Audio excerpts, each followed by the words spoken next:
এই লাগি পুছিলেন ব্রাহ্মণের স্থানে, ব্রাহ্মণ কহিল সব ভোগ বিবরণে। তিনি যখন সেই কথা ব্রাহ্মণকে জিজ্ঞাসা করলেন, তখন ব্রাহ্মণ তার কাছে বিস্তারিতভাবে শ্রী গোপীনাথজির ভোগের বর্ণনা করলেন।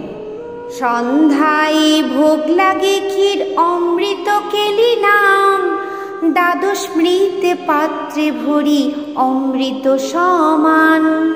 ব্রাহ্মণ পূজারীটি বললেন, সন্ধ্যাবেলা শ্রী বিগ্রহকে 12টি মৃত পাত্রে ক্ষীর নিবেদন করা হয়। যেহেতু এই ক্ষীরের স্বাদ অমৃতের মতো, তাই তার নাম অমৃতকেলি। গোপীনাথের ক্ষীর বলি প্রসিদ্ধ নাম যার, পৃথিবীতে ওইছে ভোগ কাহা নাহি আর। গোপীনাথের ক্ষীর নামে তা প্রসিদ্ধ।